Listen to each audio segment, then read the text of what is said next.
Kita spin aja langsung. Baik, bismillahirrahmanirrahim. Saya buka presentasi hari ini. Assalamualaikum warahmatullahi wabarakatuh. Waalaikumsalam warahmatullahi wabarakatuh. Baik, sebelumnya terima kasih kepada Bapak Febri karena sudah mengizinkan kami untuk mempresentasikan hasil kerja kami yang berjudul tentang hak dan kewajiban sebagai warga negara. Sebelumnya, perkenalkan saya Gita Putri Zarani sebagai moderator. Tentunya saya tidak sendiri di sini. Perkenalkan teman-teman saya. Saya Maria Kristiananta Prameswari. Baik, langsung saja kita masuk ke pembahasan pertama yang akan dibahas oleh hadiah. Terima kasih kepada moderator yang telah memberikan saya waktu dan tempat untuk menjelaskan materi saya. Materi saya yang pertama yaitu tentang menganalisis konstitusi dan mekanisme perubahan konstitusi. Apa sih mekanisme konstitusi? Secara etimologis, istilah konstitusi berasal dari bahasa Latin yaitu constitution, dan berarti ketetapan atau aturan dasar. Konstitusi memiliki beberapa fungsi penting dalam kehidupan bernegara, di antaranya yang pertama itu fungsi pembatasan kekuasaan atau limited of power. Fungsi pembatasan kekuasaan itu dengan negara bersifat absolut dan semena-mena, di mana fungsinya itu membatasi kekuasaan seorang lembaga atau lembaga di atas kita untuk tidak semena-mena terhadap negara dan warga negara. Terus yang kedua itu fungsi pengaturan hubungan antar lembaga negara, yaitu mengatur tugas dan hubungan antar lembaga seperti lembaga eksekutif, legislatif, dan yudikatif agar saling menghormati dan menciptakan sebuah hubungan yang harmonis. Terus yang ketiga fungsi pengaturan hubungan antar negara dan warga negara. Fungsi pengaturan hubungan antar negara dan warga negara supaya warga negara percaya terhadap negaranya dengan menjalin hubungan, yaitu tidak mengambil hak asasi warga negaranya dan negara sering berkontribusi dengan warga negaranya. Yang keempat, fungsi sebagai hukum tertinggi, yaitu fungsi yuridis, di mana konstitusi menjadi landasan yuridis, di mana sebuah hukum tertinggi menetapkan suatu aturan. Terus yang kelima, fungsi sebagai identitas nasional dan simbol persatuan. Fungsi sebagai identitas nasional atau simbol persatuan, di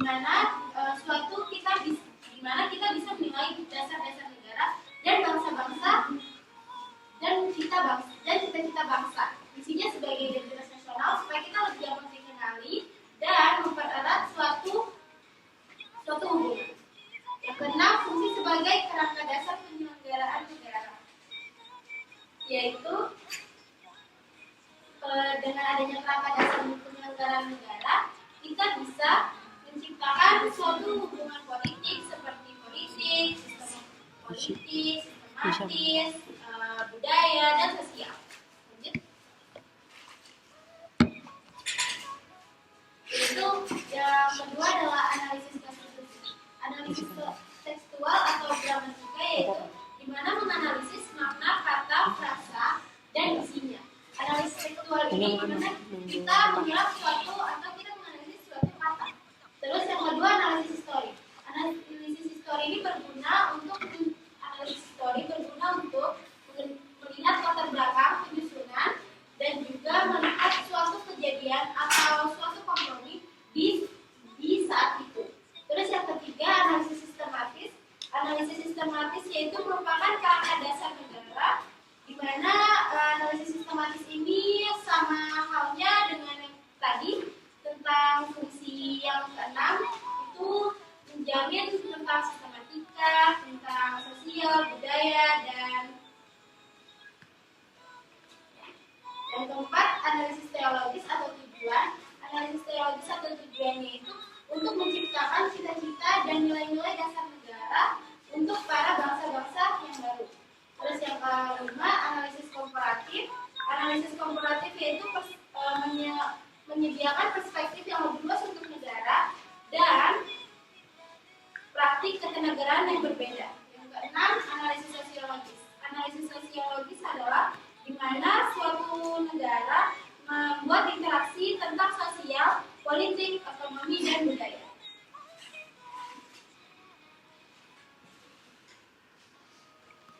Yang selanjutnya yaitu tentang mekanisme perubahan atau mekanisme perubahan konstitusi. Konstitusi sebagai hukum dasar negara yang fundamental, bersifat dinamis, dan dapat mengalami perubahan seiring dengan perkembangannya tahun dan zaman. Yang pertama, beberapa prinsip di tahapan itu. Yang pertama, inisiatif perubahan. Inisiatif perubahan yaitu usulan perubahan konstitusi biasanya berasal dari lembaga negara tertentu. Contohnya parlemen, presiden, dan melalui mekanisme partisipasi warga negara. Yang kedua yaitu usulan proses pembahasan dan pengambilan keputusan. Usulan perubahan konstitusi dibahas secara mendalam oleh lembaga yang berwenang, biasanya parlemen atau majelis konstitusi. Yang ketiga, ratifikasi atau pengesahan. Di beberapa negara, perubahan konstitusi yang telah disetujui oleh lembaga berwenang perlu diratifikasi atau di referendum tentang pengesahan. Kayak misalnya kita nih mau coblos presiden, itu ada lembaga sendiri yang akan melakukan pengesahan atau ratifikasi. Yang keempat, pembatasan perubahan, yaitu pembatasan perubahan berupa konstitusi memiliki batas-batas tertentu terhadap perubahan, misalnya tidak boleh mengubah bentuk negara, tidak boleh mengubah gambar bentuk Bhinneka Tunggal Ika, dan tidak bisa mengambil hak asasi para warga. Sekian dari saya kembalikan ke moderator. Baik, terima kasih atas pembahasannya Nadia. Selanjutnya akan dilanjutkan oleh Nadia. Nadia, dipersilakan. Baik, terima kasih sebelum saya memperkenalkan karena menginginkan saya untuk memaparkan materi yang akan saya bahas mengenai pentingnya mata kuliah pendidikan warga negara di Indonesia. Seperti yang kita tahu, kita telah menempuh dari SD, SMP, SMA, bahkan sampai kuliah. Dan itu pasti dia tidak hanya warga negara. Misalnya kalau untuk kuliah pasti warga negara. Tapi kalau untuk SD ataupun SMP ataupun SMA mungkin beda penamaannya seperti PKN. Nah, namun isinya tetap sama, di mana itu tentang nilai-nilai Pancasila. Tapi kita diharapkan di sini untuk mampu merealisasikan atau mendapatkan feedbacknya, seperti kita bisa berkarakter kuat, serta kita bisa berperilaku sesuai dengan nilai-nilai Pancasila. Tidak hanya memahami saja atau mengerti saja. Terus, serta mampu menjalankan peran sebagai warga negara. Maksudnya apa? Kita minta hak kita. Kita mau pendidikan yang layak, tapi kita tidak bisa menjalankan kewajiban kita. Nah, itu tidak benar. Jadi, kita harus mempunyai sikap yang namanya bertanggung jawab setelah apapun yang diberikan, kita harus bisa mendapatkan memberikan feedbacknya. Jadi, warga negara, kita sebagai warga negara itu harus bertanggung jawab atas apapun yang kita lakukan.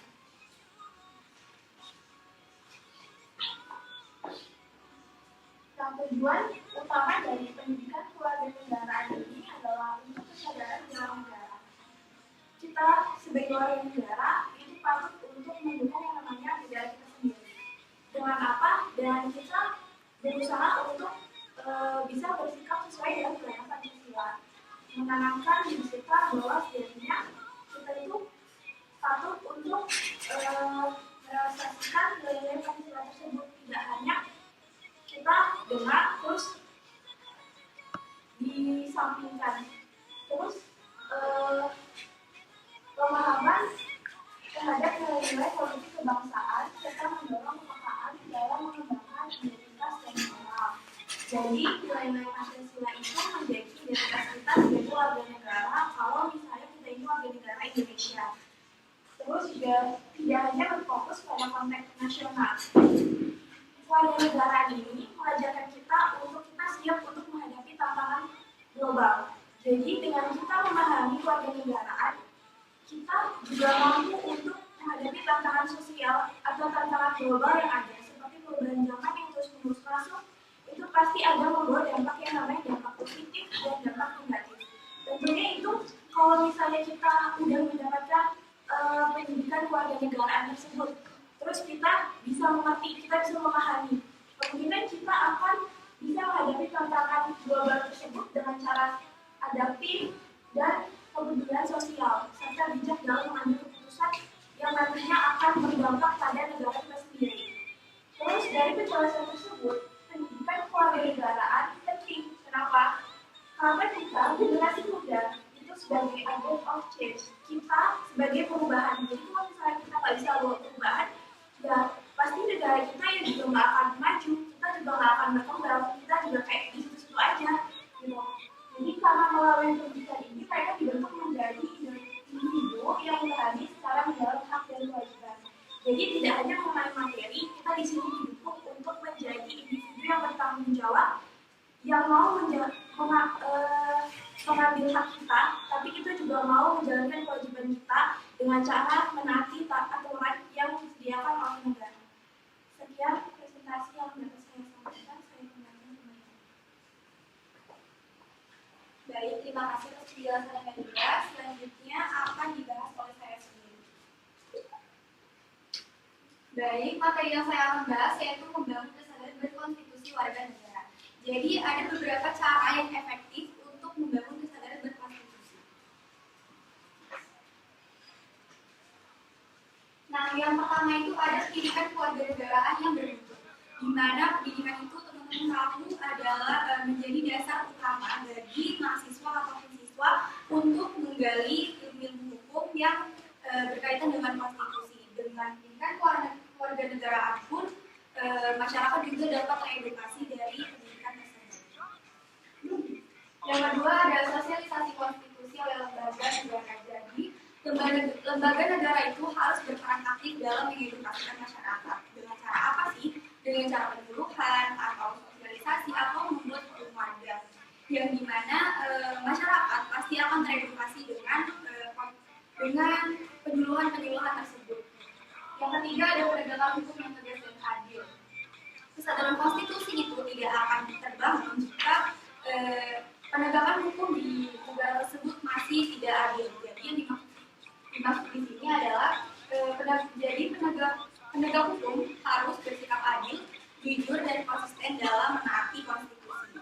Dengan penegakan hukum yang baik, masyarakat akan terbangun kepercayaan dirinya dan percaya kepada pemerintah. Yang keempat ada keteladanan dari para pemimpin. Para pejabat di Indonesia, khususnya para pemimpin, harus memiliki jiwa yang teladan untuk ditiru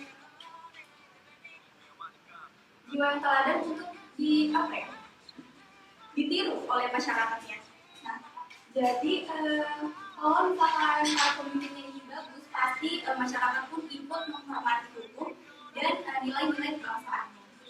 Yang kelima ada pemanfaatan media massa dan media sosial. Nah, kita tahu di zaman sekarang, apalagi ada digital, kita sebagai Gen Z harus memilah-milih konten-konten positif dan edukatif yang berkaitan dengan konstitusi. Kita juga sebagai mahasiswa bisa membuat konten-konten edukatif agar menambah wawasan para masyarakat di Indonesia tentang konstitusi. Yang keenam ada peningkatan literasi hukum masyarakat. Literasi itu tidak hanya baca buku ya teman-teman. Jadi literasi itu juga ada tentang pelatihan atau penyuluhan, bahkan video edukatif yang bisa menambah wawasan masyarakat negara. Yang terakhir ada penguatan peran keluarga di lingkungan sosial. Jadi peran keluarga itu termasuk unit terkecil di lingkungan dari lingkungan yang lainnya. Jadi keluarga berperan aktif dalam membangun karakter sang anak mulai dari dasarnya aja, mulai dari kejujuran, keadilan, ataupun tanggung jawab.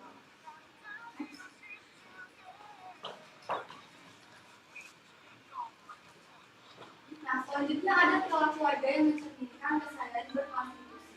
Perilaku apa saja sih yang mencerminkan? Yang pertama ada taat terhadap hukum dan peraturan perundang-undangan.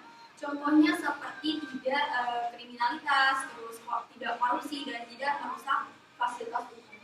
Yang kedua ada menggunakan hak politik secara bertanggung jawab. Nah, baru saja kemarin kita mengadakan pemilu ya, dan di mana pasti teman-teman sudah ber-KTP semua dan sudah memakai hak pilihnya. Jadi yang dimaksud di sini dipakai secara bertanggung jawab itu dimaksudnya ada ya calon-calon yang suap menyuap. Jadi kita sebagai generasi muda harus jangan memilih yang menyuap dan tidak mengambil suapannya. Yang ketiga yaitu menyampaikan pendapat secara santun dan sesuai aturan. Jadi untuk menyampaikan pendapat itu tidak hanya di diskusi saja, tetapi bisa di forum diskusi, bisa di media sosial, dan lain-lain. Yang keempat, melaksanakan kewajiban sebagai warga negara. Nah, salah satu kewajiban kita sebagai warga negara itu adalah membayar pajak. Apalagi kita sebagai mahasiswa akan perpajakan. Yang kelima yaitu menjunjung tinggi nilai demokrasi dan keadilan. Namanya juga di sini demokrasi, pasti berbau dengan pendapat. Jadi kita sebagai warga negara harus bisa menerima pendapat-pendapat dari orang lain ya, dan menerima masukannya. Yang keenam ada menjadi teladan dalam kehidupan sosial. Kita sebagai mahasiswa harus menjadi teladan untuk masyarakat dalam menaati konstitusi dan menyebarkan semangat konstitusi untuk generasi muda. Sekian dari saya. Selanjutnya akan dibahas oleh Adi. Baik, terima kasih kepada moderator yang sudah memberikan kesempatan untuk membacakan materi selanjutnya. Yang pertama, selanjutnya itu adalah menghayati hak konstitusional sebagai warga negara. Hak konstitusional itu adalah hak dasar yang dijamin secara eksplisit dalam Undang-Undang Dasar 1945. Hak ini meliputi aspek kehidupan seperti hak untuk hidup, hak untuk berkeluarga dan melanjutkan keturunan, hak untuk pengembangan diri, hak untuk memperoleh keadilan, atas rasa aman, hak kesejahteraan. Selanjutnya adalah hak atas hak untuk ikut serta dalam pemerintahan serta hak khusus bagi perempuan dan anak. Sebagai negara hukum, Indonesia memiliki kewajiban dalam melindungi dan menjamin hak konstitusional tersebut. Perlindungan tersebut merupakan bukti kalau Indonesia mengedepankan hukum sebagai hak dasar tertinggi, di mana segala persoalan diselesaikan melalui mekanisme hukum dan putusan pengadilan. Selain itu, hak konstitusional ini berfungsi sebagai alat kontrol penguasaan negara agar tidak terjadi kesewenang-wenangan atau penyalahgunaan kekuasaan oleh pemerintah.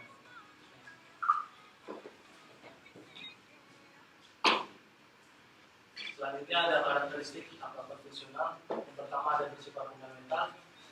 Hak ini bersifat mendasar dan tercantum dalam konstitusi sebagai hukum tertinggi.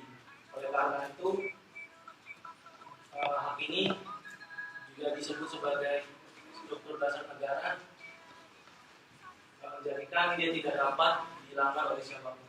Yang kedua ada dilindungi oleh konstitusi tertulis.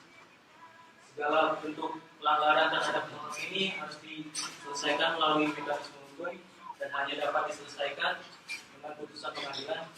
Yang ketiga ada mengikat semua cabang kekuasaan negara.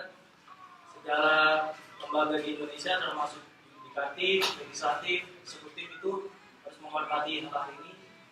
Jika di antara tiga mereka membuat kebijakan yang melanggar atau menentang hak konstitusional tersebut, maka kebijakan tersebut tidak dapat dilaksanakan.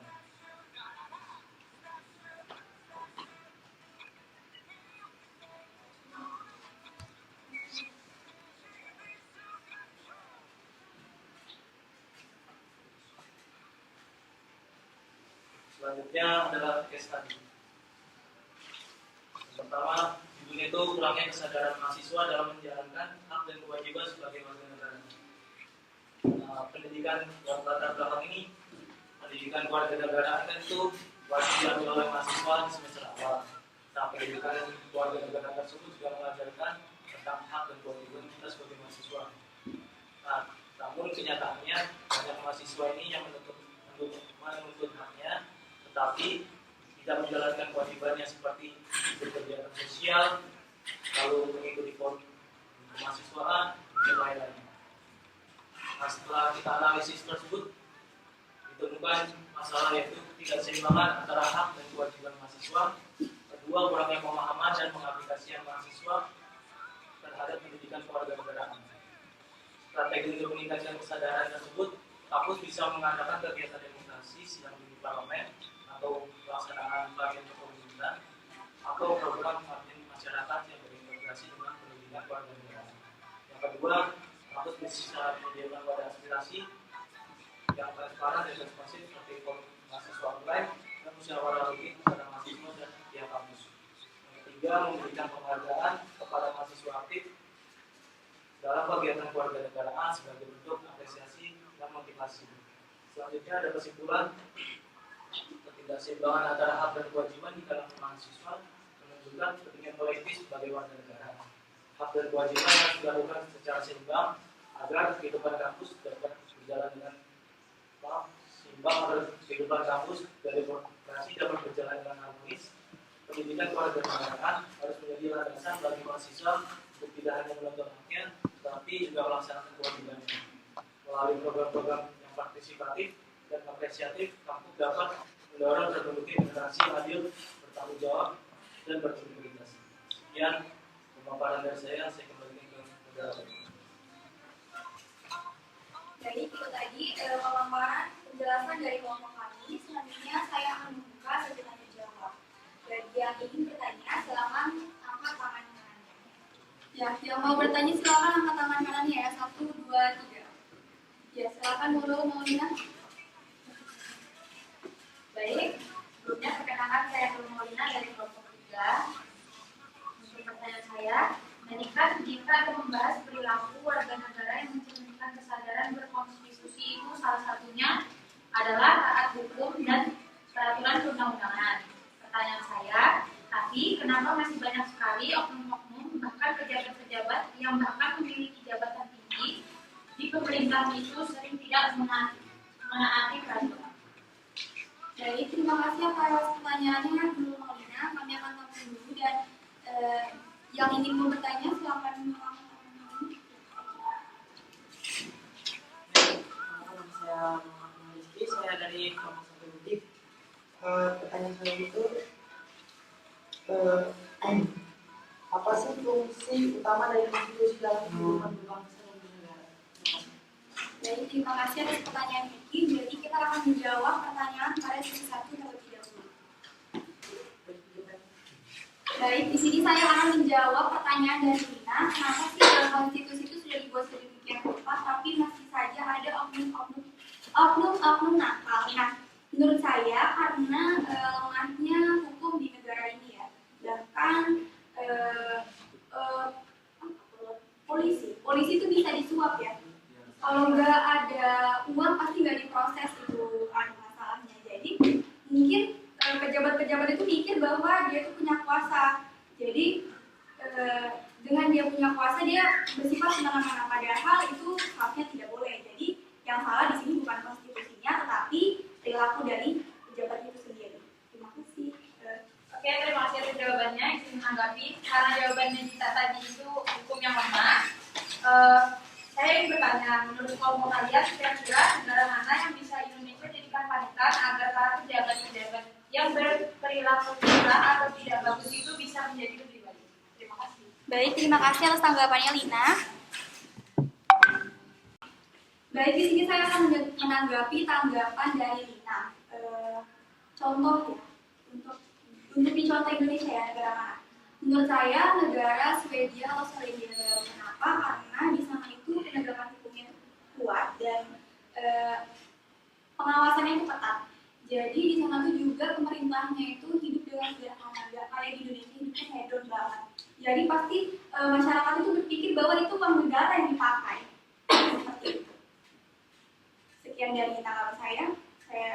Bagaimana tanggapan dari Lina? Baik, terima kasih atas jawabannya. Saya sudah cukup. Terima kasih. Baik, terima kasih. Selanjutnya pertanyaan dari Eki akan dijawab oleh Fadia. Fadia, silakan. Oke, terima kasih kepada moderator yang telah memberikan saya waktu untuk menjawab pertanyaan dari Eki. Fungsi utama konstitusi yaitu membatasi kekuasaan, mengatur hubungan antar lembaga negara, dan mengatur hubungan antar negara dan warga negara, menjadi hukum tertinggi, serta sebagai simbol identitas dan dasar penyelenggaraan negara. Saya kembalikan ke moderator. Bagaimana jawaban dari teman saya? Apakah ada tanggapan dari saudara Eki? Baik, jadi sudah benar penjelasannya untuk yang barusan dijelaskan. Tetapi menurutmu itu fungsi sebagai pembatas kekuasaan itu seberapa efektif sih dijalankan di Indonesia saat ini? Baik, terima kasih atas tanggapannya. Saudara Eki, tanggapannya akan dijawab oleh Fadia. Fadia, silakan. Baik, terima kasih kepada moderator. Jadi saya akan menjawab pertanyaan dari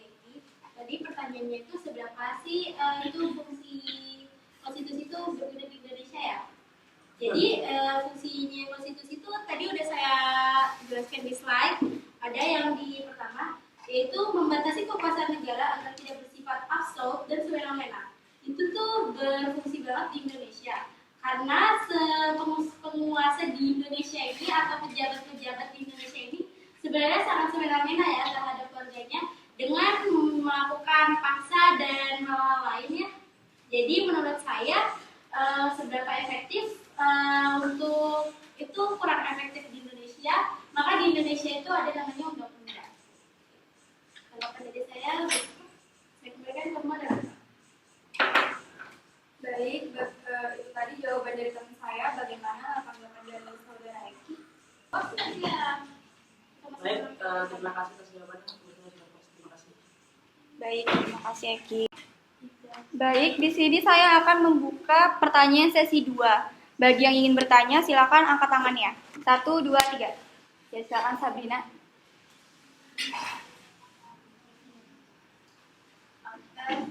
Baik, perkenalkan saya Sabrina dari kelompok 3. Jadi pertanyaannya tuh, kan di masa sekarang ini ada beberapa orang yang menganggap bahwa pendidikan kewarganegaraan itu kayak udah nggak penting. Maksudnya sudah dipelajari dari kecil sampai sekarang dan itu nggak berubah, kayak itu aja loh yang kita pelajari. Nah, sehingga menyebabkan beberapa orang menganggap ini tuh udah kayak sepele banget. Nah, bagaimana sih menurut kalian kita sebagai mahasiswa ini bisa memberitahukan kepada masyarakat untuk tidak menganggap sepele pendidikan kewarganegaraan? Baik, itu saja. Terima kasih. Baik, terima kasih atas pertanyaannya Sabrina. Kami akan tampung dulu selanjutnya. Untuk pertanyaan selanjutnya, silakan angkat tangannya. 1, 2, 3. Sophie.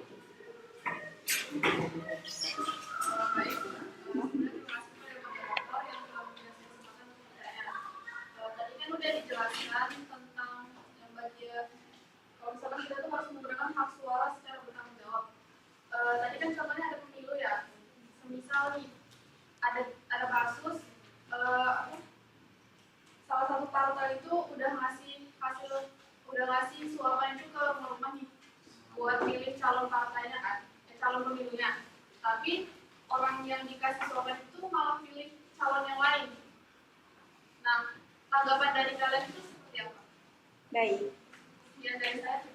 Baik, terima kasih atas pertanyaannya Sophia. Jadi kami akan menjawab pertanyaan untuk sesi kedua.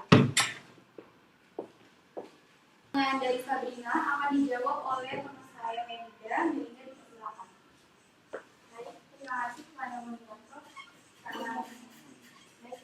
kepada moderator karena telah mengizinkan saya untuk menjawab pertanyaan dari saudara Sabrina, yaitu mengenai di masa sekarang kan ada beberapa orang menganggap bahwa pendidikan kewarganegaraan itu kayak udah nggak terlalu penting, maksudnya sudah dipelajari dari kecil sampai sekarang dan itu nggak berubah kayak itu aja, sehingga menyebabkan beberapa orang tuh menganggap sepele. Nah, bagaimana sih menurut kalian kita sebagai mahasiswa ini bisa memberitahukan kepada masyarakat untuk tidak menganggap sepele pendidikan kewarganegaraan? Apakah benar seperti itu, Sabrina? Betul. Ya baik, untuk jawabannya, kalau kita sekedar ngomong saja, mungkin orang itu akan masuk kanan keluar kiri. Mungkin itu akan lebih tepatnya kita melakukan yang namanya tindakan. Tindakan seperti kita melakukan kayak kalau kita udah paham mengenai pendidikan kewarganegaraan, itu kan pasti kita udah diajarkan tuh nilai-nilai Pancasila.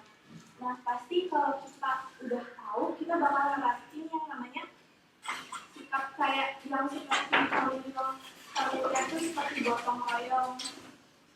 Nah, gotong royong itu akan benar-benar mewujudkan kalau misalnya itu kewarganegaraan itu sangat penting.